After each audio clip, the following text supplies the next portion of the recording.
Hi there. Welcome to NapTime History channel. Tonight we're about to experience something that'll make you grateful for your toothbrush. Picture this. You're standing in a narrow London alley in 1875, the air thick with coal smoke, and something distinctly human. Your teeth are throbbing, your skin feels like it's coated in grease, and you've just realized that the brown sludge you stepped in definitely isn't mud. Here's the reality check. With the dental hygiene of a medieval peasant and the bathing habits of a feral cat, you probably won't survive this week without at least one infection. So, before you get comfortable, take a moment to like the video and subscribe, but only if you genuinely enjoy what I do here. Drop a comment below with where you're listening from and what time it is. I love seeing how far these bedtime stories travel. All right, let's begin the story. The first sensation that hits you isn't the cold or even the smell, it's the taste. Your mouth feels like something died in it, which, considering the state of Victorian dental care, might not be far from the truth. You're lying on a straw mattress that's seen better decades, probably sometime during the Napoleonic Wars, and the first sounds of morning are already echoing through the thin walls of your lodging house. Someone upstairs is emptying their chamber pot out the window. You know this because you hear the splash, followed by the creative cursing of whoever was walking below. Your tongue explores the disaster zone that is your mouth. That back molar that's been bothering you for weeks sends a sharp jolt of pain straight through your skull. Sugar, the Victorian era's favorite dental assassin, has been doing its work. The thing is, sugar used to be a luxury, but now in the 1870s, it's everywhere, in your tea, your beer, even dusted on meat sometimes, because why not make everything worse? The average working class Londoner consumes about 90 pounds of sugar a year, and your teeth are paying the price. You swing your legs over the side of the bed, and your bare feet hit the floor. It's sticky. Everything in Victorian London is sticky, and you've learned not to ask why. The boarding house you're in charges 4 pence a night for this luxury, a private corner with a mattress and only 3 other people sharing the room. You could pay less and sleep in the penny hang, where you literally hang over a rope all night. But you've tried that once and your back still hasn't forgiven you. The morning routine begins with the water basin, if you can call it that. It's more like a chipped bowl containing yesterday's water with a film of something floating on top. Historians still argue whether the average Victorian understood germ theory. Pasteur and Lister were making waves, sure, but your average Londoner still thinks disease travels through bad air or miasma. You splash the questionable water on your face anyway. It's brown. The water in London is always brown, pulled straight from the Thames, which doubles as both the city's water supply and its sewer. Cheers to that. Your teeth hurt more now that you're upright. There's no toothbrush, of course. Some wealthy folks have started using pig bristle brushes, but you've got your finger and, if you're lucky, some salt. You rub your finger across your teeth, and it comes away with a film that would make a modern dentist weep. The mainstream historical fact is that tooth decay was so common in Victorian England that having a full set of teeth past age 30 was remarkable. The quirky tidbit? Some people actually had their teeth pulled preemptively before their wedding day, Better to have dentures than deal with the inevitable rot. The morning light, what passes for light through the perpetual coal smoke, filters through the grimy window as you contemplate breakfast. Your stomach growls, but your teeth are already protesting.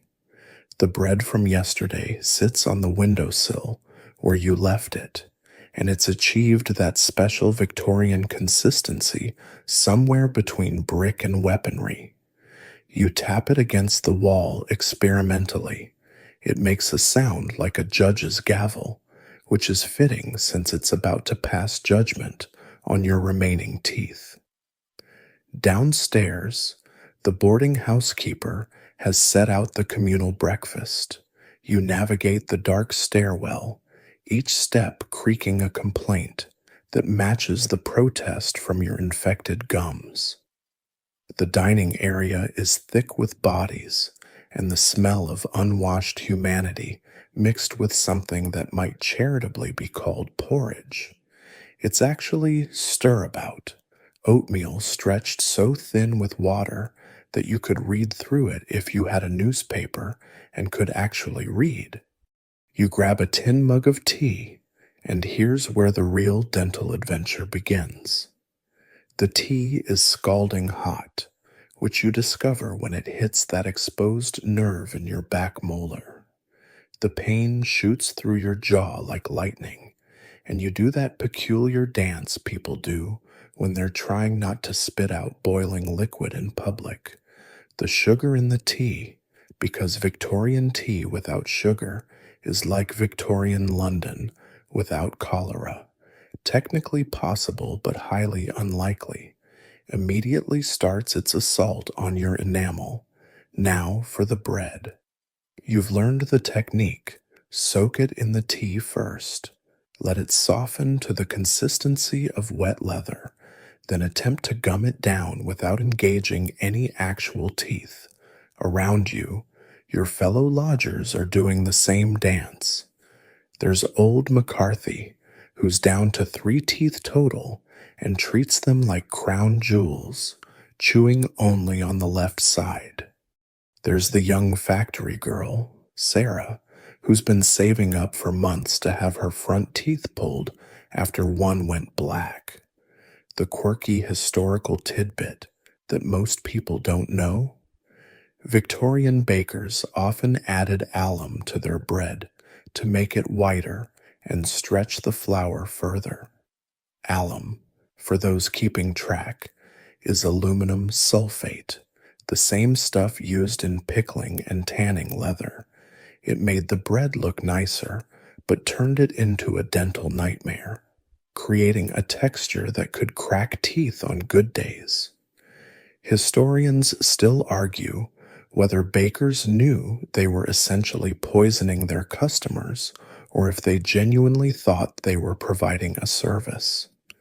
You manage to swallow some bread mush and wash it down with more tea. Someone passes around a pot of treacle, black, sticky molasses that's cheaper than jam. You watch one lodger spread it thick on his bread, and you can practically hear his remaining teeth screaming. Treacle was the working class's answer to expensive sugar, but it was actually worse for teeth because it stuck in every crevice and fed the bacteria for hours. The mainstream historical fact is that the average Victorian working class diet was about 60% bread. When that bread was hard enough to break teeth and often mixed with chalk, plaster, or worse to increase the baker's profit, you can understand why dental problems were epidemic. Some bakers added ground bones to their flour, human or animal. Nobody asked too closely. Around the breakfast table, everyone's developed their own coping strategies. There's the hot-cold shuffle, taking a sip of hot tea followed immediately by cold water to confuse the nerve pain. There's the single-side chewer, the gum-only gang, and the suspicious few who seem to have given up on solid food entirely. You're all united in this dental misery, though nobody talks about it directly. It's as British as the terrible weather. Everyone's suffering, but discussing it would be terribly poor form. You finish what you can manage and prepare to face the day. Your teeth are already throbbing in protest, and you haven't even gotten to the real challenges yet. The street food vendors await with their rock-hard pies. The air is full of coal dust ready to coat your mouth, and somewhere out there, a Victorian dentist is sharpening his pliers and dreaming of your molars. Before leaving, you stop by the boarding house's pride and joy, a small mirror hung in the hallway. You bare your teeth experimentally, their various shades of yellow, brown, and is that one turning gray? The gum line is angry red and receding like the British Empire will in about 50 years. You practice your closed mouth smile. In Victorian London, showing teeth while smiling marks you as either foreign, insane, or wealthy enough to afford false ones. You step out onto the street, and the full assault of Victorian London hits you like a slap from a fishmonger's wife. The smell is indescribable, though many have tried. One French visitor wrote that London smelled like a vast decomposing cheese wrapped in dirty laundry and set on fire. He was being kind. Your mouth is already open to breathe because your nose gave up. But then you remember your dental situation and snap it shut. This creates a dilemma.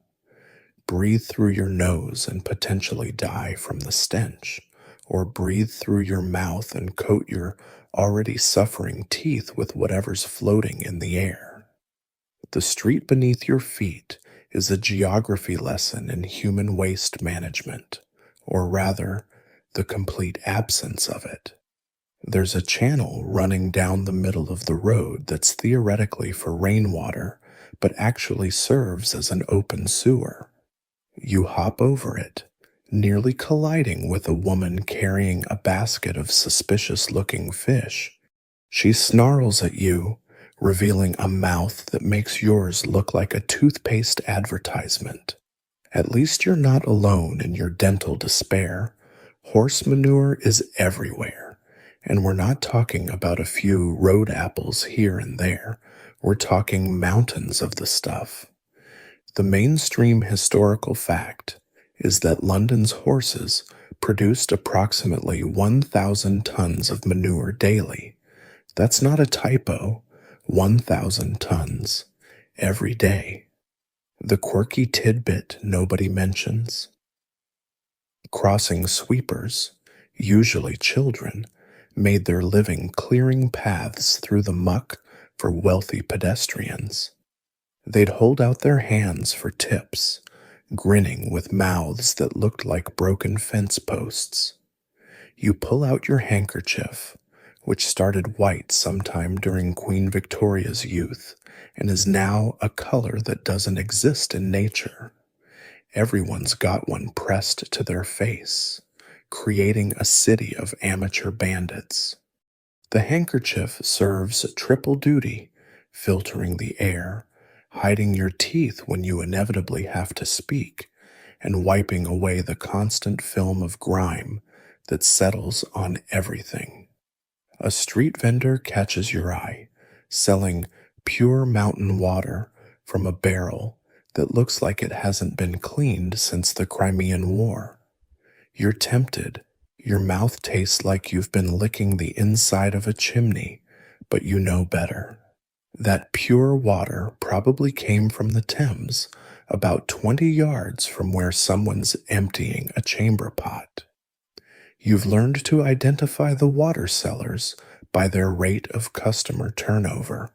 If the same customers come back day after day, the water's probably only mildly toxic. The coal smoke is thick today. what Londoners cheerfully call a pea super. It coats everything, including the inside of your mouth. You can feel the grit on your teeth, mixing with the film of decay to create a paste that would make modern toothpaste manufacturers weep with envy. If only it cleaned instead of corroded. You pass a public convenience, a generous term for a wooden shack with a hole cut in a plank, and the ammonia smell actually improves the air quality. That's when you know you're properly in Victorian London, when the public toilets smell better than the streets. A gentleman emerges, adjusting his coat, and you catch a whiff of his breath from 6 feet away. It's a combination of rotting teeth, last night's gin, and this morning's kippers. He tips his hat at you, keeping his lips firmly closed. Everyone's learned the closed-mouth greeting. Historians still argue whether the Great Stink of 1858 was really as bad as contemporary accounts suggest. Having experienced a regular Tuesday morning in 1875, you can confirm they were probably understating it. The Thames is essentially an open sewer. The streets are toilet facilities for horses and humans alike, and everyone's solution is to douse themselves in perfume, which just creates new and exciting smell combinations. A tooth twinge reminds you why you're keeping your mouth shut beyond the obvious olfactory reasons. The cold air hits exposed nerves like tiny daggers. You've developed a whole system of breathing, in through the nose when passing the fish market, out through the mouth when near the tannery. Hold your breath entirely when passing the knacker's yard where they process dead horses. You dodge a night soil man carrying buckets of human waste. He's whistling, apparently immune to his cargo, and you wonder if prolonged exposure to Victorian London eventually kills your sense of smell entirely. It would be a mercy.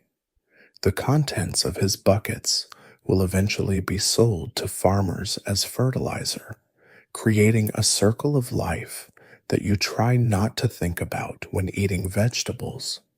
The factory whistle screams across the rooftops, and you quicken your pace. Being late means docked pay, and you need every penny if you're ever going to afford having that back molar looked at by someone who won't kill you in the process. The matchstick factory looms ahead, its brick facade already sweating phosphorus fumes that make the street smell seem pleasant by comparison. You're one of the lucky ones. You work in packaging, not production, so you probably won't get fossy jaw like poor Elizabeth from the dipping room. Inside, the heat hits you immediately. The furnaces run constantly, and the air is thick with chemical fumes that coat your mouth with a metallic taste. You find your station and nod to Thomas, who's working beside you. He grins, forgetting himself for a moment, and you see the telltale green glow on his remaining teeth. That's the phosphorus. It makes your teeth glow in the dark right before it makes your jaw rot off. The quirky historical tidbit? Some workers used to show off their glowing teeth at music halls for extra coins. Nothing quite like monetizing your occupational poisoning. Your job is simple. Pack the finished matches into boxes, trying not to think about how the girls in the dipping room are slowly dying.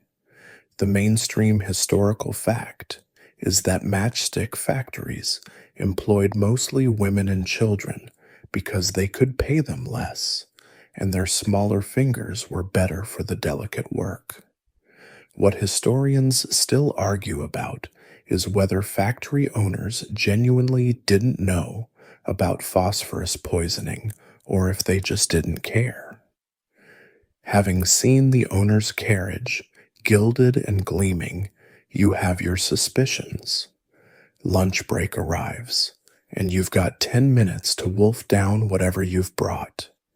The factory provides water, drawn from a well that's definitely too close to the cesspit, but beggars can't be choosers.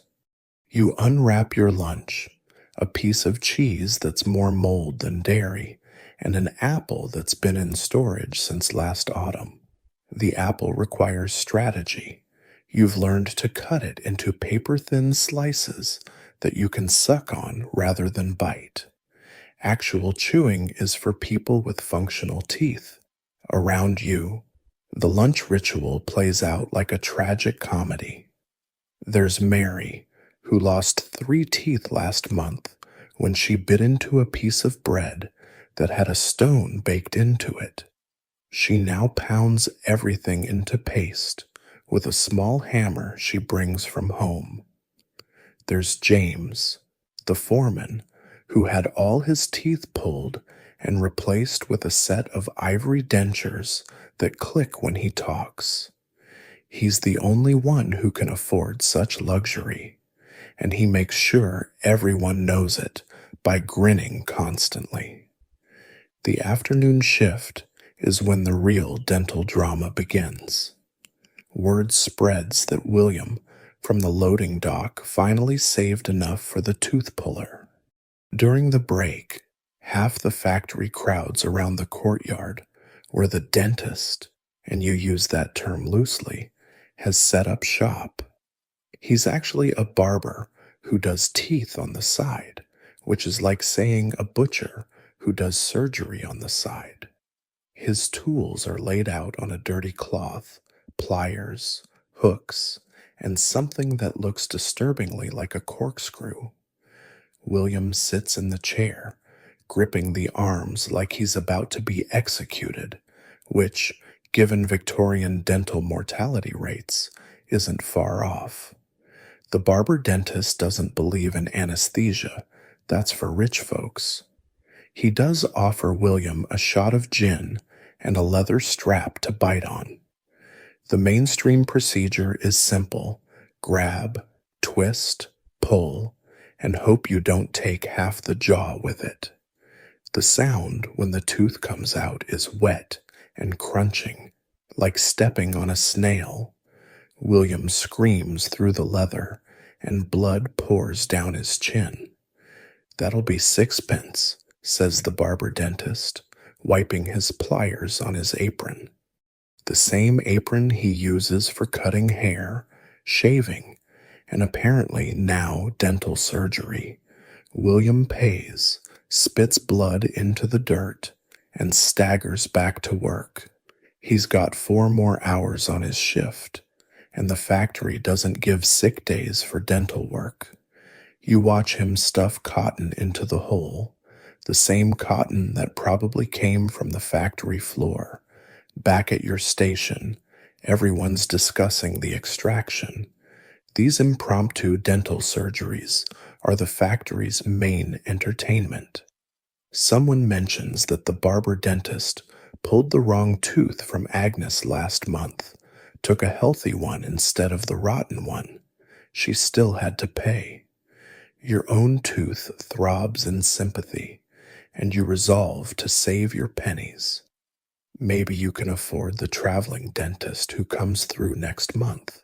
He has a fancy wagon and claims to use American methods, which probably just means he charges more.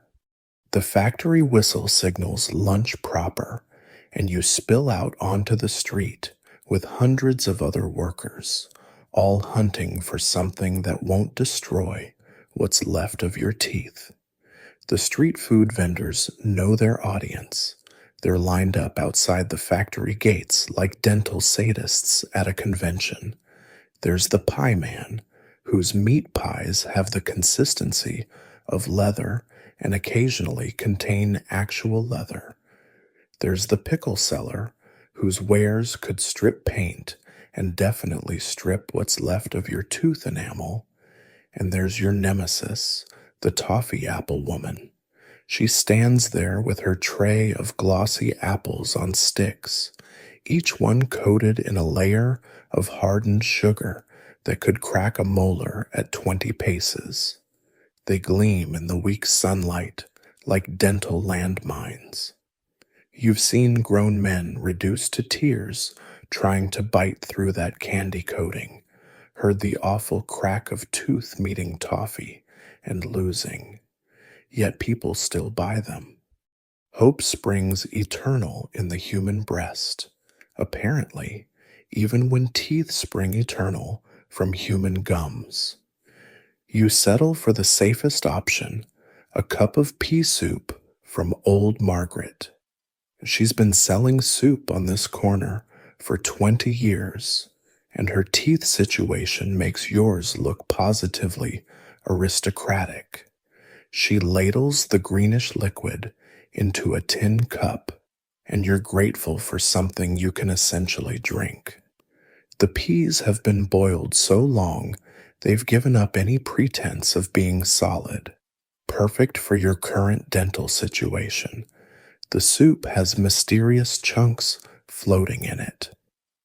The mainstream historical fact is that Victorian street food was completely unregulated. Vendors could put in anything in their wares, and often did. Historians still argue whether the average Victorian knew what they were eating or if willful ignorance was a survival mechanism. That chunk could be turnip, could be potato, could be something that used to bark. You've learned not to ask. Standing there slurping your soup, you watch the dental drama unfold around you. A docker bites into a meat pie and immediately clutches his jaw, having hit what the vendor cheerfully calls a bit of gristle but looks suspiciously like bone. A small boy gnaws on a piece of rock candy, his baby teeth no match for Victorian confectionery. Even the pigeons pecking at dropped food seem to be having trouble with the harder bits. The quirky tidbit about Victorian street food. Some vendors used to add plaster of Paris to their goods to make them heavier and charge more by weight. Nothing quite like paying extra for the privilege of breaking your teeth on construction materials. You've learned to judge food by weight. If it's heavier than it should be, it's probably half building supplies. A commotion draws your attention. Someone's bought one of those toffee apples and managed to bite through. But the victory is Pyrrhic. They're now standing there with the apple in one hand and what appears to be a tooth embedded in the toffee in the other. The toffee apple woman shrugs. Buyer beware is the only law on these streets, and buyer better have good dental insurance is the unspoken corollary. Except dental insurance doesn't exist, and neither does dental hygiene, which is why you're all in this mess. You finish your soup and return the cup to Margaret, who wipes it with a rag that's seen better centuries and ladles soup for the next customer. The same cup, the same rag, spreading the same oral bacteria to everyone. It's democracy in action, Victorian style. Everyone gets to share everything, including gum disease. Back at the factory, the afternoon shift discusses lunch disasters. Someone tried the eel pie and is now convinced they chipped a tooth on what might have been a vertebra. Another worker bought fresh bread that turned out to be yesterday's bread, painted with chalk water to look new. The hunger is real, but so is the dental terror. It's a constant balance between starving and keeping enough teeth to eat with next week. Your own tooth has settled into a dull throb, which is actually an improvement. You've developed a whole pain scale. Sharp stabbing means exposed nerve. Dull throb means general decay. No pain means the tooth has probably died and you're living on borrowed time. The factory work doesn't help. The phosphorus fumes make everything worse, and you can feel them eating away at your enamel as hour by hour. The thing about Victorian lunch breaks is they're not really breaks. You spend them dodging dental disasters, trying to find something edible that won't require a mortgage to purchase, and wondering if that mystery meat is worth the risk. Tomorrow you'll bring your own food again, maybe some bread soaked in water until it's basically porridge. It's not dignified, but neither is trying to gum your way through a Victorian meat pie while your coworkers place bets on which tooth you'll lose first. The afternoon shift drags on, and the phosphorus fumes have turned your mouth into a chemical wasteland. When the tea lady comes around at 3 o'clock, because this is Britain and civilization would collapse without an afternoon tea, you gratefully accept a cup. The factory tea is a special kind of terrible, brewed from leaves that might have been tea once, but have been reused so many times they're basically just hot brown water with delusions of grandeur. Still, it's wet and warm, and it temporarily masks the taste of industrial poison in your mouth. Now comes the real challenge: socializing without revealing the dental disaster zone behind your lips. Your supervisor, Mr. Hartwell, approaches to discuss tomorrow's shipment. He's one of those men who stands too close when he talks, and you can smell his breath, a combination of pipe tobacco, gin, and dental decay that could peel wallpaper. You've perfected the art of the ventriloquist's response, barely moving your lips while making vaguely agreeable sounds. "Thompson," he says, leaning in conspiratorially, "I heard there's a new dentist setting up shop on Drury Lane. Claims he's got some miracle powder from America that regrows teeth." You nod sagely while thinking about how many miracle dental cures you've seen. Last month it was Oriental tooth gems that turned out to be sugar pills. Before that, Dr. Worthington's magnetic dental elixir, which was basically gin with iron filings. The quirky historical tidbit: some Victorian dental medicines contained cocaine, which did make your teeth stop hurting, mainly because you stopped caring about anything at all. The mainstream historical fact is that Victorian Britain was flooded with patent medicines, none of which were regulated or tested. Historians still argue whether these snake oil salesmen believed their own claims or were conscious fraudsters. Having tried Madame Lucinda's tooth-regenerating tonic, which tasted like furniture polish and worked about as well, you lean toward the fraud theory. You've developed a whole system for workplace conversation.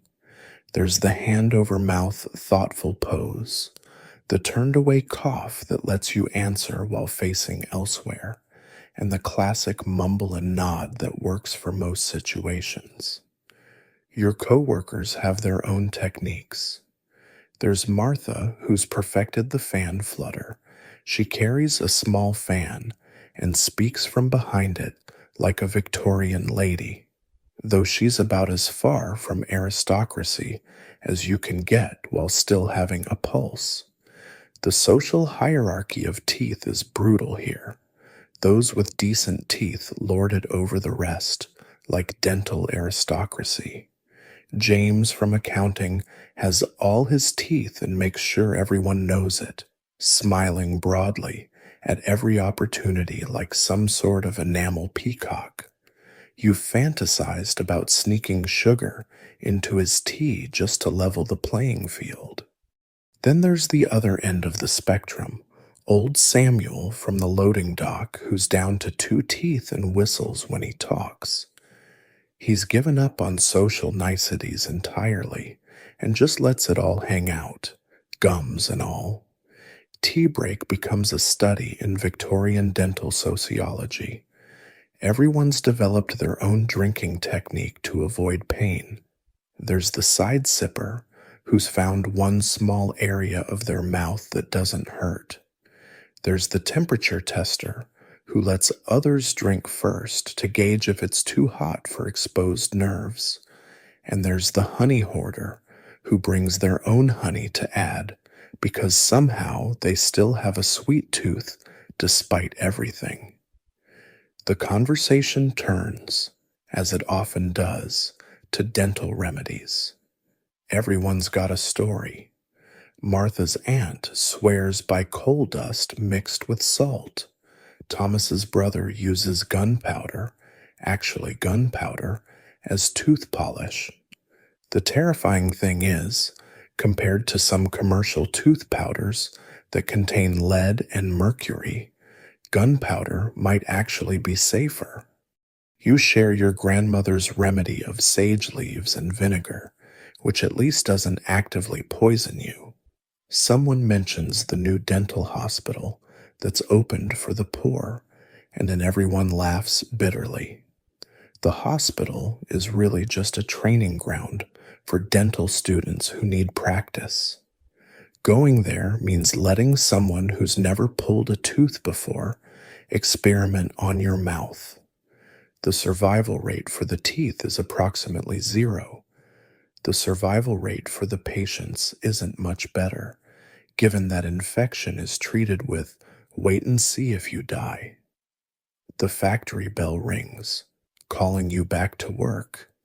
You've successfully navigated another social interaction without anyone seeing the full horror of your dental situation. It's exhausting, this constant performance, but it's better than being known as Gaptooth Thompson or whatever cruel nickname the factory workers would devise. In Victorian London, your social standing is fragile enough without advertising that your teeth are held in place by hope and prayer alone. The workday finally ends, and you've got a mission, finding something, anything, that might help with your increasingly desperate dental situation. The apothecary shops of Victorian London are equal parts hope and horror, promising miracle cures for everything from consumption to moral decay. You head to Mr. Wiggins's establishment on Cheapside, known for having the finest imported remedies, which is code for the most expensive placebos. The shop bell tinkles as you enter, and you're immediately assaulted by competing smells, herbs, chemicals, and something that might be either medicine or embalming fluid. Mr. Wiggins himself stands behind the counter, a thin man with suspiciously perfect teeth that you're fairly certain are made of porcelain. He smiles broadly, the gaslights glinting off his dental work like a predator showing its fangs. "Ah, another sufferer seeking relief," he proclaims, somehow knowing why you're here. Maybe it's the way you're holding your jaw, or maybe everyone who isn't actively bleeding comes here for tooth problems. The shelves behind him are lined with bottles and jars promising dental salvation. Dr. Hoffman's cocaine tooth drops jostle for space with oriental pearl powder and something ominously labeled mercurial mouthwash. You ask to see the tooth powders, and he produces a selection that would make a modern toxicologist weep. The mainstream historical fact is that Victorian tooth powders commonly contained lead, mercury, and acids strong enough to strip paint. The quirky tidbit Some dentists actually recommended using brick dust to clean teeth, apparently operating on the principle that if you ground your teeth down to nothing, they couldn't hurt anymore. This one's very popular, Wiggins says, holding up a tin labeled Ivory Dental Cream. Made from real elephant tusk, ground superfine, whitens as it cleans. At a shilling a tin, it costs more than you make in a day. You ask what's in the cheaper option. Ah, workman's dental polish, coal dust, chalk, and a secret ingredient. The secret ingredient is probably more coal dust, but at least it's only threepence. A well-dressed lady enters and heads straight for the cosmetics section. You watch in horrified fascination as Wiggins shows her face powders containing lead and arsenic. For that fashionable pallor, he says, and she buys 3 jars. The same lead that's in your tooth powder is going on her face. Victorian beauty standards are basically a death wish with better packaging. You examine the tooth-pulling implements displayed in a glass case like instruments of torture, which they essentially are. There's something called a dental key that looks like it should open a medieval dungeon, not remove teeth. The pelican, named for its supposed resemblance to the bird's beak, seems designed to remove teeth, jawbone, and possibly your will to live all in one go. Historians still argue whether these tools were designed by dentists or sadists, though in Victorian times, the Venn diagram of those two groups was basically a circle. Perhaps Sir would be interested in our latest arrival from America. Wiggins produces a bottle with a label featuring a smiling tooth wearing a top hat. Professor Hartwell's electrical dental elixir harnesses the power of magnetism to restore dental vitality. You ask what's in it. The professor's secret formula, but I can tell you it contains the finest ingredients: copper sulfate for that healthy green shine, a touch of acid to eat away the decay, and laudanum for the pain. Laudanum. At least that part works. Half of Victorian medicine seems to be add opium until they stop complaining. You've tried laudanum once for a toothache and spent the next day convinced your teeth were tiny musicians playing a symphony in your mouth. The pain was gone, but the hallucinations weren't worth it. Other customers browse the dental section, each with their own tale of oral woe. There's a young clerk examining bottles of gum-strengthening tonic, probably just alcohol with herbs. An elderly woman inquires Vincom about false teeth, and Wiggins shows her sets made from ivory, porcelain, and, disturbingly, genuine human teeth from the finest battlefields. Nothing says Victorian entrepreneurship like harvesting teeth from dead soldiers.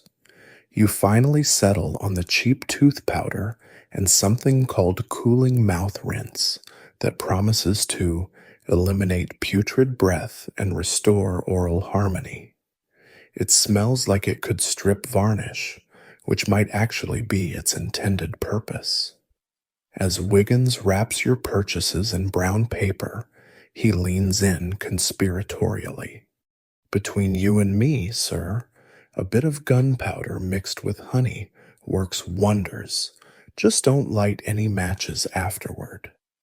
He laughs at his own joke while you wonder if he's actually joking.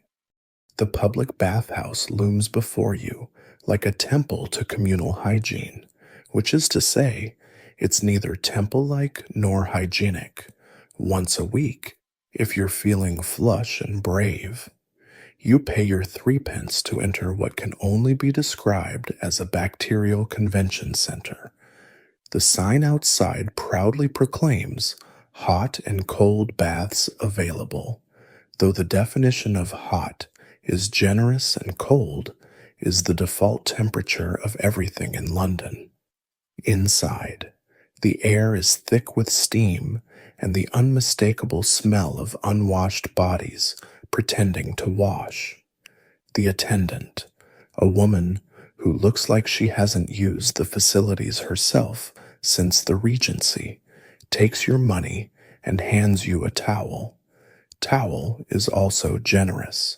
It's more like a damp rag that's seen more bodies than a resurrection man. You hold it at arm's length, wondering if using it would make you dirtier than you already are. The changing room is a symphony of coughs, wheezes, and the sound of wet clothing hitting stone floors.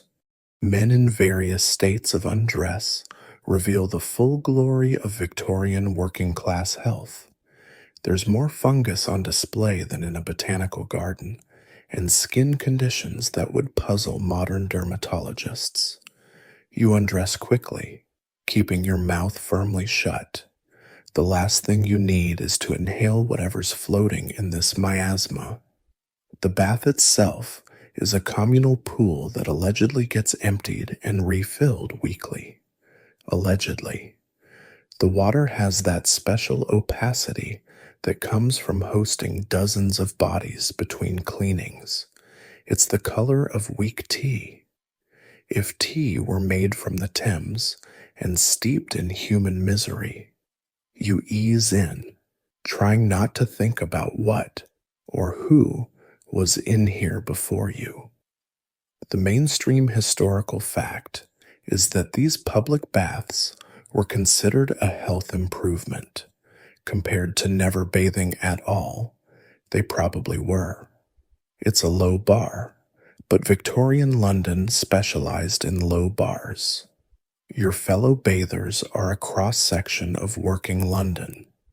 There's a chimney sweep whose entry into the pool creates a small oil slick, a butcher with suspicious stains under his fingernails, and several men with the telltale jaw swelling of tooth abscesses, here hoping the warm water might help. You're all trying to keep your mouths above water, not from drowning fears, but from the very real concern about what might swim in. The quirky historical tidbit. Some bathhouses added medicinal minerals to their water, usually just whatever industrial runoff they could buy cheap. Sulfur was popular, giving the water a rotten egg smell that supposedly cured rheumatism. Copper sulfate turned it a festive blue-green while slowly poisoning everyone. You're pretty sure this water's only additive is the previous occupants, which is somehow worse. A man next to you is using a pumice stone on his teeth, scraping away with determination that borders on self-harm. Gets the tobacco stains right off, he says, grinning to show teeth that have been filed down to points. You nod politely while mentally adding pumice stones to the list of things that shouldn't go in mouths. Between the brick dust tooth powder and now this, Victorians seem determined to grind their teeth out of existence. The water is cooling rapidly, and you can feel things floating past that you don't want to identify. Someone's lost a bandage that drifts by like a diseased jellyfish. The soap, provided by the bathhouse, has the consistency of industrial lubricant and smells worse. It might be made from rendered animal fat, or it might be made from rendered anything in Victorian London. You don't ask too many questions about ingredients. You attempt to wash while keeping your mouth clamped shut, which makes breathing an adventure. The man next to you is less careful and accidentally gets a mouthful of water. He spends the next 5 minutes retching into a corner, which really adds to the ambiance. Historians still argue whether public health measures like bathhouses helped or hurt. Judging by the probable diseases floating in this pool, it's a toss-up. Extraction from the bath is swift. You can only pretend to be clean for so long, and your skin is starting to develop a film that might be soap scum or might be something worse. The towel, now that it's wet, reveals stains that tell stories you don't want to hear. You dry off with the cleanest corner you can find and dress quickly. Your clothes feel almost clean by comparison, which shows how low your standards have dropped. Outside, the cold air actually feels refreshing after the bacterial soup you've just marinated in. Your teeth, exposed to temperature changes and whatever was in that water, are singing a symphony of pain. But you're clean, or at least you've participated in the weekly ritual of public bathing. In Victorian London, that's about as good as it gets. Tomorrow you'll smell like everyone else again, but for now, you're slightly less offensive to the nostrils. Progress, Victorian style. The evening entertainment district beckons as darkness falls, and you've decided to treat yourself to a night at the music hall. Your teeth may be staging a rebellion, but your spirits need lifting after a day of industrial poisoning and communal bathing. The Britannia Music Hall glows with gas lights that flicker like will-o'-the-wisps, drawing crowds of workers ready to forget their troubles in clouds of tobacco smoke and questionable gin. You pay your sixpence at the door, receiving a look from the ticket seller that suggests he's cataloging your worth for the pickpockets inside. The main hall is an assault on every sense. The air is thick enough to chew, which is fortunate since chewing actual food is increasingly difficult. Tobacco smoke mingles with perfume, body odor, and the distinctive smell of spilled beer that's been fermenting in the floorboards since opening night. Finding a seat means navigating through crowds while keeping one hand on your wallet and your mouth firmly shut. The last thing you need is to breathe in whatever toxic combination is floating at face level. You squeeze onto a bench between a docker who smells like low tide and a shop girl drenched in enough lavender water to fumigate a hospital. She smiles at you, revealing teeth like broken tombstones, and you respond with your practiced closed-mouth nod. The show begins with a comedian whose jokes are as old as his remaining teeth. He opens his mouth wide for a pratfall, and you can count his teeth on one hand, because that's all he has left. The audience loves it, roaring with laughter that reveals the collective dental disaster of working-class London. It's like looking at a cemetery where all the headstones have fallen over. The quirky historical tidbit about Victorian music halls. Performers often had tooth acts where they'd show off dental deformities for laughs. There was Gummy Joe, who could fold his lower lip over his nose, having no teeth to get in the way. Iron Jaw Johnson would crack walnuts with his remaining molars for tips. The mainstream historical fact is that music halls were one of the few places where all classes mixed, united in their love of lowbrow entertainment and their mutual dental decay. A woman takes the stage singing a popular song about love and loss, but you're distracted by the gentleman next to you eating peanuts. The sound of shells cracking is accompanied by occasional yelps as he hits a bad tooth. He's developed a technique, cracking them with a small hammer he's brought specifically for this purpose. Victorian problem solving at its finest. If your teeth can't handle the food, bring tools. During the intermission, gin sellers work the crowd. The gin is probably half turpentine, but it numbs the tooth pain, so you buy a glass. Around you, conversations flow as freely as the alcohol. A group of factory girls discuss their favorite tooth remedy, oil of cloves stolen from their workplace. Two old men argue about whether having all your teeth pulled at once is better than losing them piecemeal. Like ripping off a bandage, one insists, gets it all over with. The second act features a strong man who claims his strength comes from his perfect dental health. He smiles to show a full set of suspiciously white, even teeth, and the audience gasps. Whispers ripple through the crowd. They must be false, probably stolen from a corpse, maybe made of ivory. Nobody has teeth that good naturally. Not in London. He probably does have strong teeth. You think bitterly, strong enough to have pried them from their original owner. Historians still argue whether the entertainment at music halls reflected or shaped working class culture. Watching a man juggle while complaining about his toothache in rhyming couplets, you suspect it's both. The entertainment mirrors the audience's struggles, but wrapped in enough humor to make it bearable.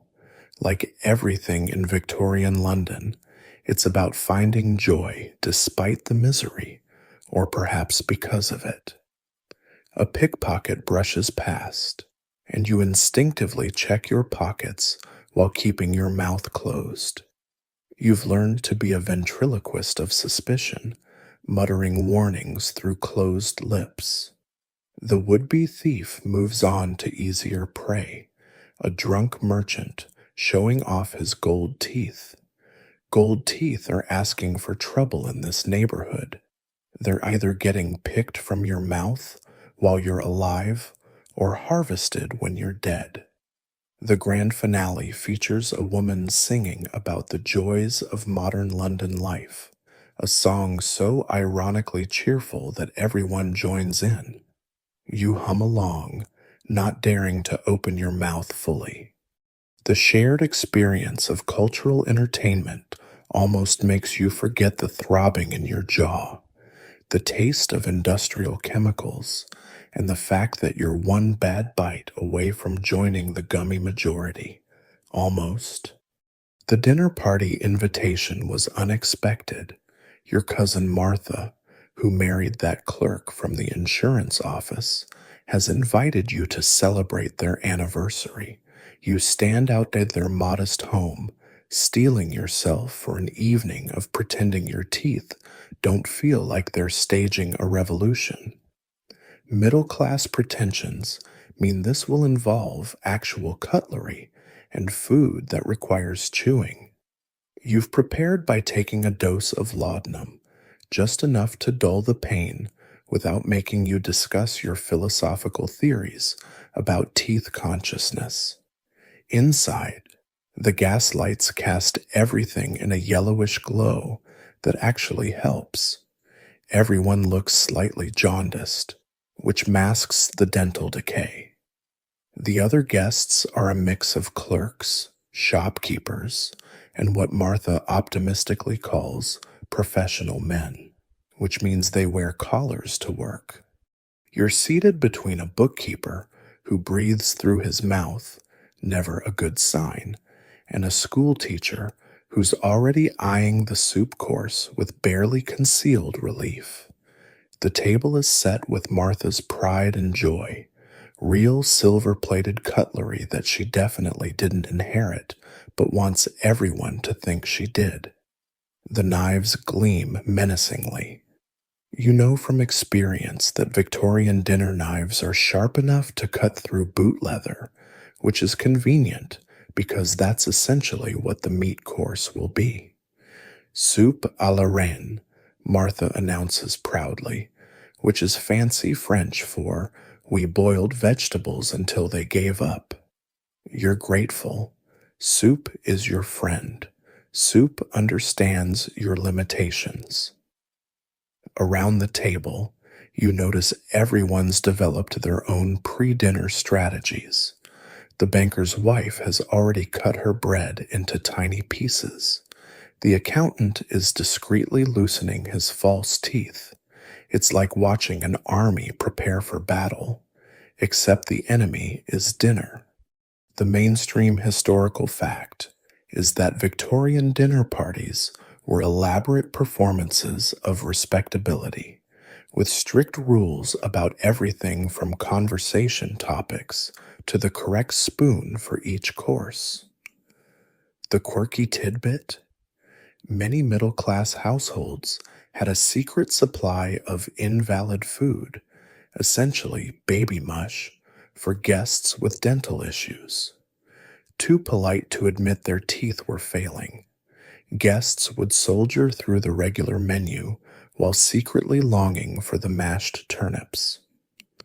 The meat course arrives, roast mutton that's been cooking since approximately the Napoleonic Wars.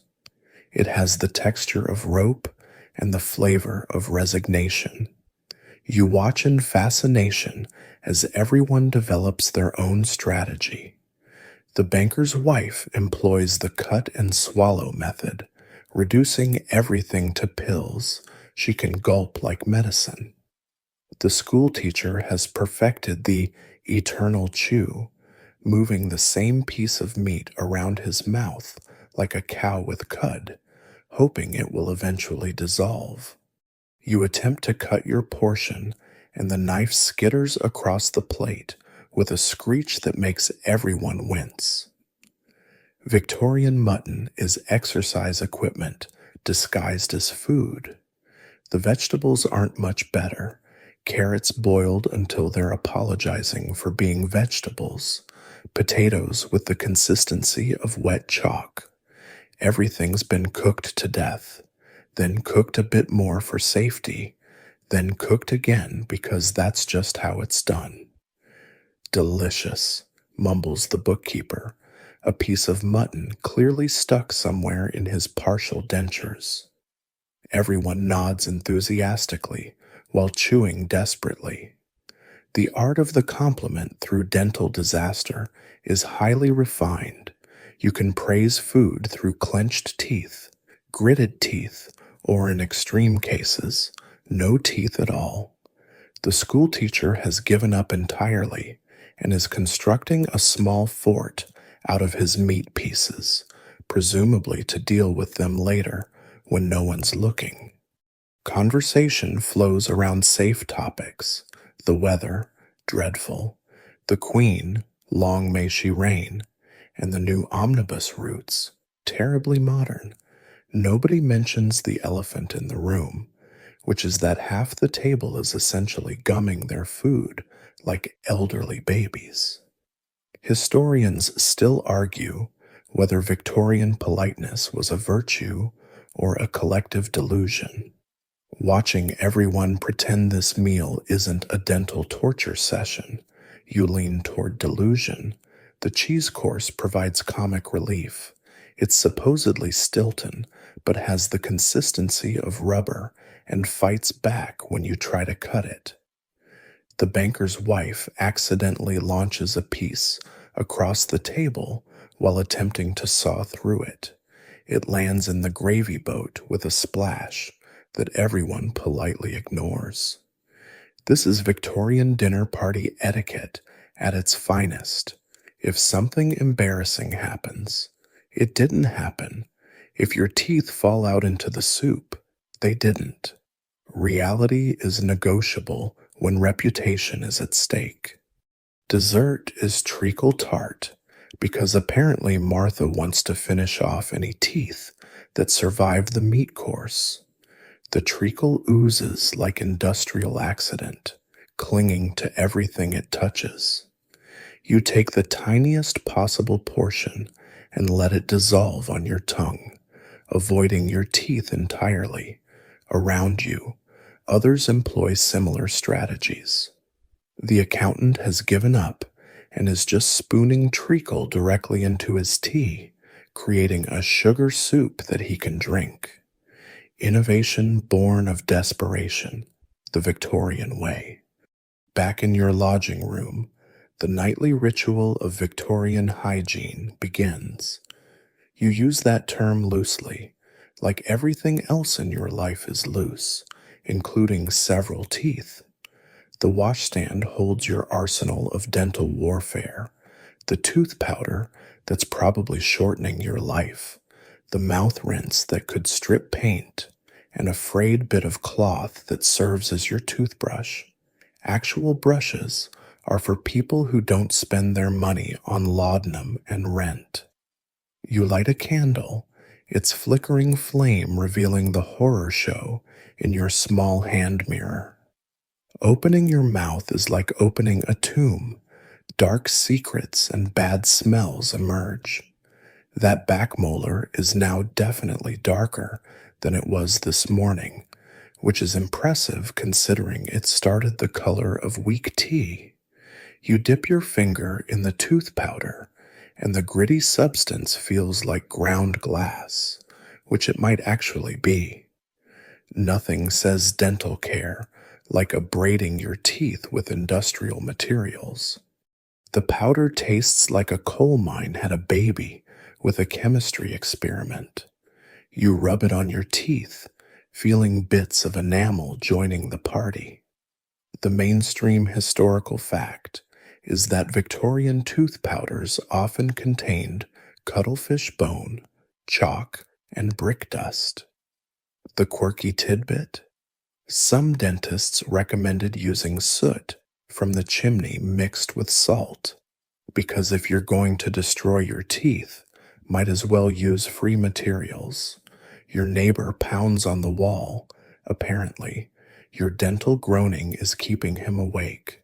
You'd apologize, but that would require opening your mouth more than necessary. Instead, you tap back in what you hope is an apologetic rhythm. It's probably not. Victorian walls are thin, and everyone's nighttime ablutions are a communal experience. You can hear Mrs.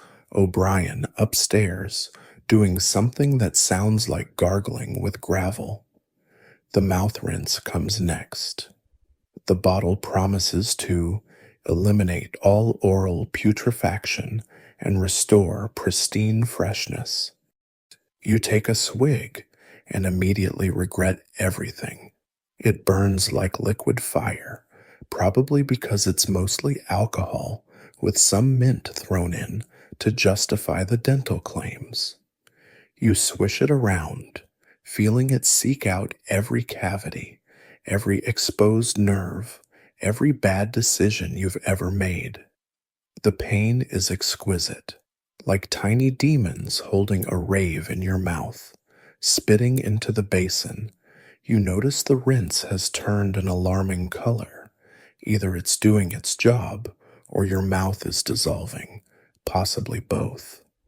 The basin itself is a testament to your dental decline, stained with blood, tooth powder, and what you hope is just general grime. You'd clean it, but that would require water, and you used your daily allocation trying to make tea that didn't taste like the Thames.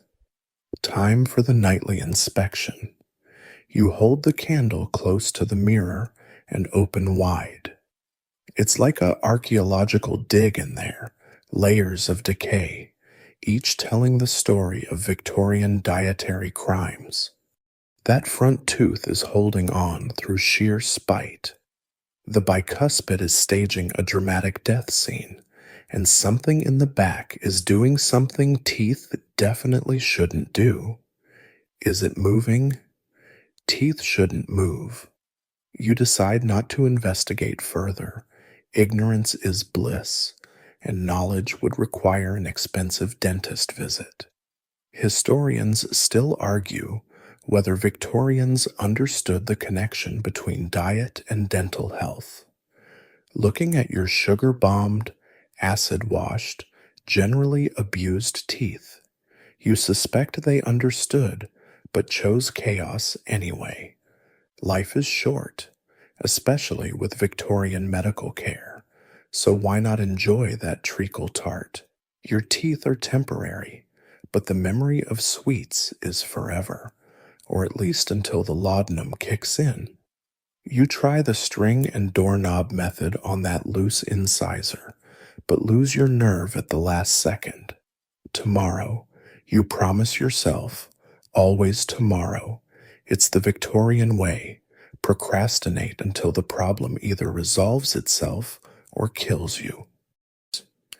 You've seen people walking around with faces swollen like melons from tooth abscesses, still insisting they're fine and it'll sort itself out. It usually does, one way or another. Death is nature's dentist. The final step is coating your teeth with honey.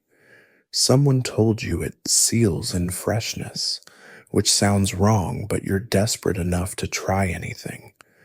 The honey mixes with the residual tooth powder to create a gritty paste that probably attracts more bacteria than it repels. But it tastes better than the rinse. And at this point, small pleasures matter. You blow out the candle and settle into bed, your mouth a symphony of different pains. Sharp stabs, dull throbs, and that weird fizzing sensation from the tooth that's given up entirely. Tomorrow you'll do it all again. The sugar, the acid, the industrial chemicals masquerading as hygiene products. It's madness, but it's Victorian madness, which comes with its own twisted logic. As you drift off to sleep, you dream of a future where teeth can be properly cleaned and dental care doesn't involve pliers. Impossible fantasies, but dreams are free, even if dental care isn't. The hammering on your door jolts you from dreams of pristine teeth and pain-free chewing. It's your landlady, Mrs. Grimshaw, shouting about a medical man making rounds. Your heart sinks. These traveling barber surgeons are like dental vultures, circling the tenements looking for victims. But that infected molar has gone from background percussion to full symphony orchestra, and you're desperate enough to consider it. Downstairs, the medical man has set up shop in the courtyard. He's everything you feared: wild gray whiskers stained with tobacco, clothes that haven't seen soap since the Crimean War, and a medical bag that looks like it's done tours and actual battles. His assistant, a boy who can't be more than 12, is laying out instruments on a clean cloth that's the color of old tea. Tooth troubles, eh? The barber surgeon booms, somehow diagnosing you from across the courtyard. Dr. Cornelius Blackstone, at your service, trained in the finest hospitals of... And he waves vaguely. Places, 5 shillings for an extraction, laudanum included. 5 shillings? That's highway robbery, but highway robbers probably have gentler techniques. The quirky historical tidbit is that many Victorian tooth pullers learned their trade on battlefields, yanking teeth from soldiers who couldn't complain much on account of being dead. The survivors weren't in a position to leave bad reviews. Dr. Blackstone has that battlefield energy, efficient, brutal, and not overly concerned with your survival. You watch him work on another patient first, a dock worker with a face already swollen like a balloon. The procedure is breathtakingly primitive, No washing of hands. Why bother when you're about to stick them in someone's mouth anyway? The instruments come straight from the previous patient to the next, maybe wiped on that questionable cloth if you're lucky. The mainstream historical fact is that germ theory existed by the 1870s, but most practitioners thought it was nonsense.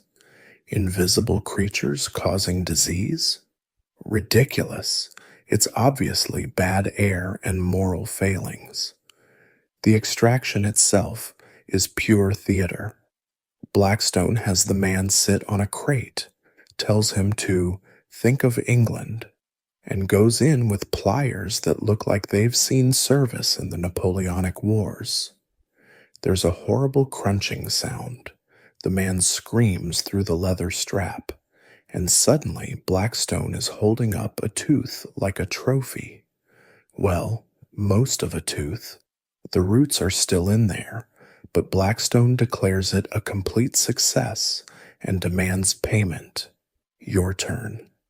You sit on the still warm crate, tasting the fear of everyone who's sat here before. Blackstone peers into your mouth with the professional interest of a man examining a particularly profitable mine. Ah, yes, I see the problem. Several problems. Actually, I could take them all out for a special price, £2 for the lot. You decline his bulk discount offer and point to the specific molar that's been making your life miserable. He nods sagely, then produces a bottle of laudanum that's mostly empty. For the pain, he says, giving you what amounts to a teaspoon's worth. It's like trying to stop a flood with a sponge, but it's better than nothing. The pliers approach. They're rusty, which adds tetanus to your list of concerns. Blackstone's assistant holds your head still with hands that smell like grave dirt. Now then, Blackstone says cheerfully, this might hurt a bit. British understatement at its finest, like saying the Thames might be a bit damp. The sensation is indescribable. It's not just pain, it's an excavation of your soul through your jaw. Blackstone yanks and twists like he's trying to start a particularly stubborn engine. You can hear things that should not be heard, cracking, grinding, the wet sound of flesh tearing. The laudanum might as well be water for all the good it's doing. Historians still argue whether Victorian medical practitioners were brave pioneers or lucky sadists. From where you're sitting, with Blackstone's pliers in your mouth, the answer is clear. Finally, with a triumphant grunt, he yanks the tooth free, or rather, he yanks something free. Looking at the bloody fragment, you're pretty sure that's only about 2/3 of a tooth. There we are, he proclaims, good as new. You want to point out that new would imply having a tooth, not a gaping hole, but your mouth is full of blood and regret. The aftercare consists of Blackstone stuffing a wad of cotton that looks like it's been used before into the hole and telling you to bite down. If it keeps bleeding, use spider webs, he advises. Nature's bandage. He collects his 5 shillings and moves on to his next victim, leaving you sitting there wondering if death might have been the better option. 3 days after your dental adventure with Dr. Blackstone, you're beginning to understand why Victorian mortality rates were so high. The hole where your tooth used to be has become a portal to hell, throbbing with infection and oozing things that shouldn't exist in nature. But this is just another Tuesday in London, where cholera season is starting and your infected tooth socket is about to become the least of your problems.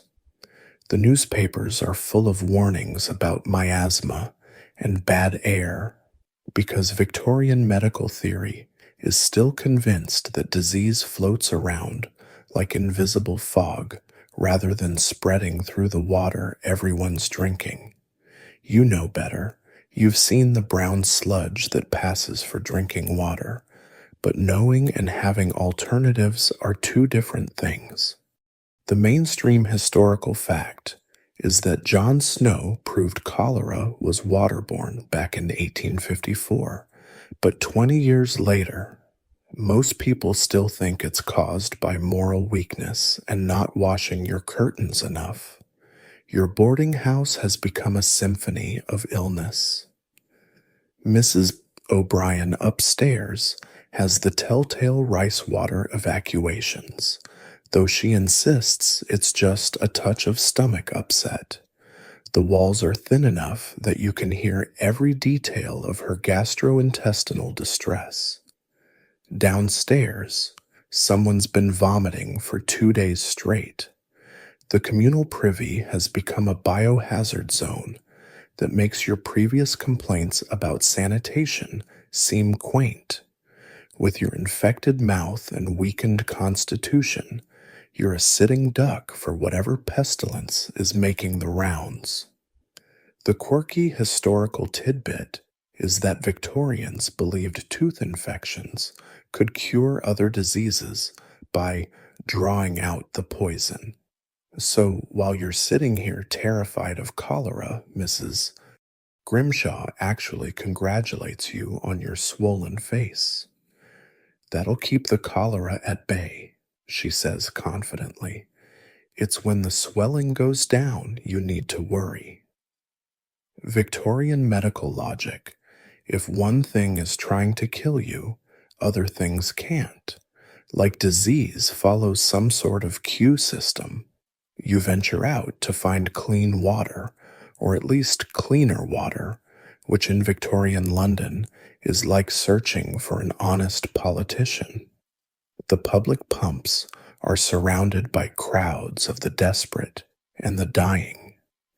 You recognize the symptoms everywhere: sunken eyes, blue-tinged skin, the shuffling walk of those who've been emptying their insides for days.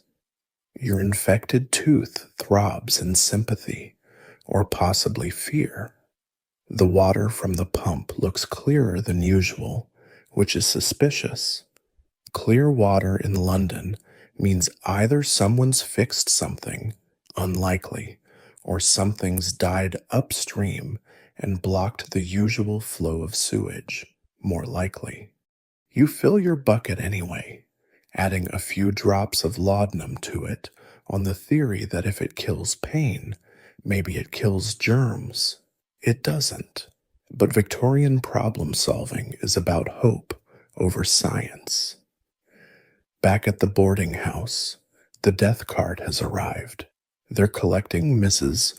O'Brien, who apparently didn't have enough moral fiber to survive. Or maybe her tooth infections weren't strong enough to ward off cholera.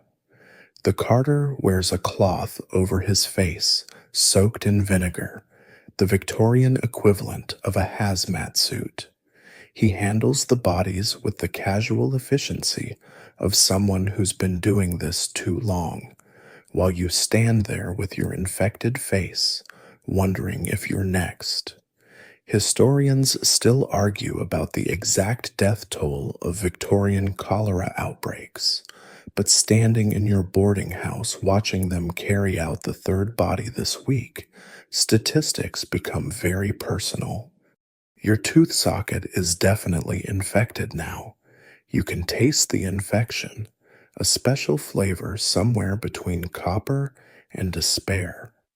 But seeking medical help during a cholera outbreak is like jumping from a fire into a volcano. The hospitals are death traps where you go in with one disease and leave with 5, if you leave at all. The local apothecary is doing booming business, selling cholera preventatives. There's Dr.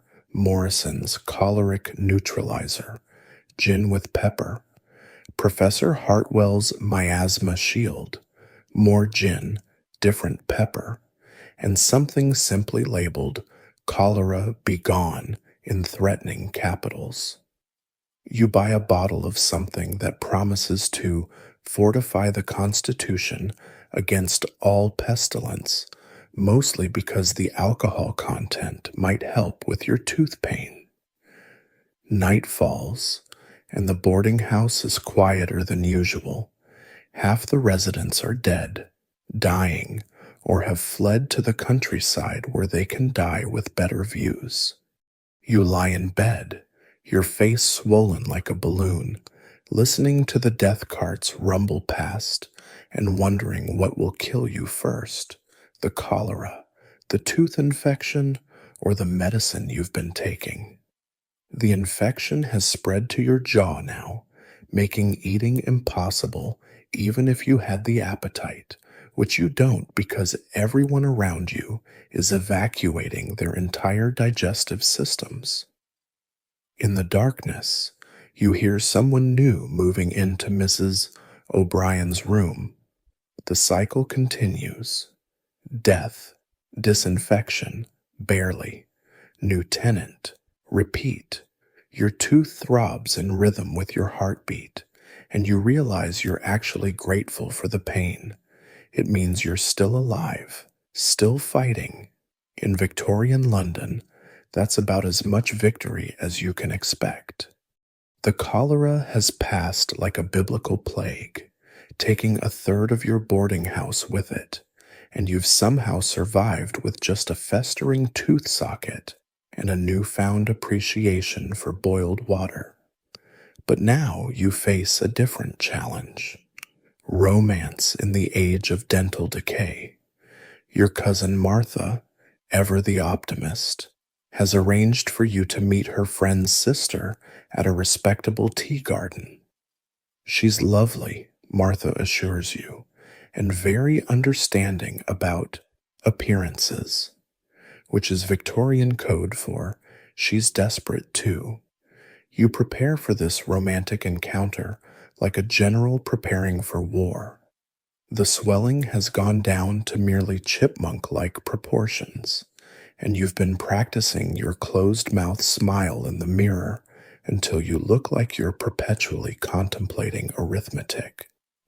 Your arsenal includes a new handkerchief, only slightly stained, breath-freshening pastilles that taste like perfumed chalk, and enough laudanum to keep the pain to a dull roar. The tea garden is a modest attempt at Eden in the middle of industrial hell. There are actual flowers, probably wondering how they ended up in London, and tables set far enough apart that you can't smell your neighbor's dental disasters. You spot your date immediately. She's the one fanning herself vigorously, despite the cool weather, the universal Victorian signal for I'm so nervous I might faint. Her name is Adelaide, and she's pretty in that consumptive Victorian way, pale, thin, with eyes that suggest she's recently recovered from something that killed less fortunate people. You bow, she curtsies, and you both carefully avoid opening your mouths too wide. The mainstream historical fact is that Victorian courtship was a minefield of rules and expectations. The quirky tidbit? There was an entire language of fan movements. Adelaide's rapid fanning means she's interested, or possibly having a medical episode. Hard to tell. You sit across from each other, the table between you like a demilitarized zone. The conversation flows in carefully modulated tones. She asks about your work. You avoid mentioning the phosphorus poisoning. You ask about her accomplishments, embroidery, and not dying of cholera, apparently. Neither of you has smiled yet. It's like a poker game where showing teeth means you lose. The tea arrives, and here's where things get complicated. Eating in front of a romantic interest, when your teeth are held together by prayer and laudanum, is an extreme sport.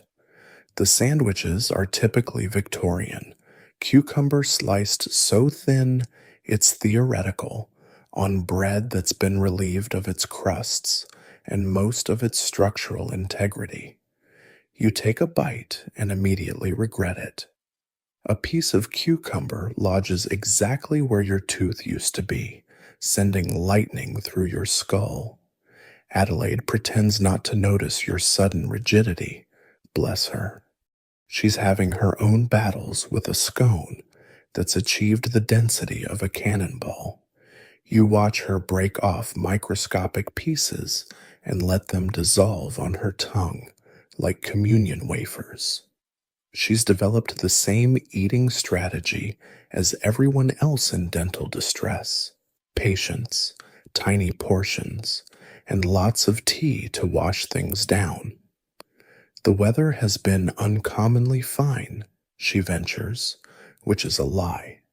The weather has been typically terrible, but Victorian courtship requires these pleasantries. You agree enthusiastically through closed lips, sounding like a ventriloquist's dummy. She fans herself more rapidly. In fan language, this either means she loves you or she's about to faint. You offer her your smelling salts, which is apparently the right move, because she blushes. Historians still argue whether Victorian prudishness was real or exaggerated, but sitting here trying to court someone without showing your teeth, you understand that some physical limitations transcended social mores. A kiss would be less romantic gesture and more bacterial exchange program. Hand-holding is as far as anyone's going until marriage, and even then, you'll probably keep the lights off to spare each other the full dental horror show. A flower seller approaches, and you buy Adelaide a small bouquet because that's what's done. She accepts it with a closed-mouth smile that doesn't reach her eyes, not from lack of feeling, but because smiling too wide might reveal whatever dental secrets she's hiding. You're both performing an elaborate dance of mutual deception, pretending your mouths aren't disaster zones while making heart eyes at each other. The afternoon progresses with stilted conversation and careful maneuvering around anything that might require showing teeth. You discuss poetry, Byron, safely dead, and therefore uncontroversial. The weather again, still terrible, and your hopes for the future, surviving until next week. She mentions she enjoys singing, then quickly adds, in private, because public singing would require opening her mouth beyond the acceptable Victorian minimum. As the sun sets through London's perpetual smog, you walk Adelaide home, maintaining a proper distance that prevents any exchange of breath or bacteria. At her door, she offers you her hand to kiss. You bow over it, lips firmly closed, and she flutters her fan one last time, slowly, which means she'd like to see you again. Success of a sort. You've navigated Victorian courtship without revealing the full horror of your oral situation. True love might have to wait until dentures make you both presentable, but for now, this careful dance of mutual dental discretion is romance enough. 6 months have passed since you first woke in that boarding house, with your mouth tasting like death's waiting room. You've survived tooth extractions, cholera, industrial poisoning, and even attempted romance. Now, sitting in your marginally better lodgings, you've moved up to a room with a window that actually closes. You take stock of your Victorian dental journey. Your mouth is a archaeological site of failed Victorian dentistry. The infected socket eventually healed, leaving a gap that whistles when you talk too fast. Two more teeth have given up the fight, extracted by various practitioners ranging from drunk to merely incompetent. You've got three teeth that are holding on through sheer spite and a collection of gold-capped stumps that cost more than your annual rent. Adelaide, now your fiancé, has a matching set of dental disasters. You're planning a wedding where the cake will be pre-soaked in tea. The mainstream historical fact is that by the 1870s, things were starting to improve. Slightly. Anesthesia was becoming more common for those who could afford it. The quirky tidbit: the first dental school in Britain had just opened, meaning that in a generation, people might get their teeth pulled by someone who actually studied teeth rather than learning on the job. Progress moves slowly, but at least it moves. You've become a connoisseur of Victorian dental solutions. There's the string and doorknob method, success rate 50%, tooth survival rate 0%. The hot poker cauterization, medieval but effective if you enjoy the smell of burning flesh. The cocaine drops work beautifully but create other problems. You've tried them all, survived them all, and have the gaps to prove it. Your daily routine has adapted to your dental reality. Breakfast is porridge thin enough to drink. Lunch is soup with bread soaked until it achieves the consistency of wet paper. Dinner is whatever can be mashed beyond recognition. You've become an expert at cutting food so small it can be swallowed whole, like a Victorian python with cutlery skills. Work at the match factory continues, though you've been promoted to a position where you're slightly less likely to die of phosphorus poisoning. You've watched colleagues develop phossy jaw, their bones glowing green in the dark before rotting away entirely. Your own teeth might be a disaster, but at least they don't literally glow. Standards are low in Victorian London, but you've got standards nonetheless. Historians still argue whether life was actually as grim as it seems from our perspective. Sitting here with your devastated mouth, watching the sun set through the industrial smog. You can confirm, yes, it was exactly this grim. But humans adapt. You've learned to find joy in small things. A day without tooth pain, successfully gumming through a meal, Adelaide's equally gap-toothed smile. The city around you is slowly changing. The Thames doesn't quite reek like it used to, thanks to the new sewer system. Some neighborhoods have actual clean water now, though you don't live in one of them. There's talk of something called dental hygiene becoming popular among the wealthy, though it seems to involve the same brick dust and mercury, just in fancier packaging.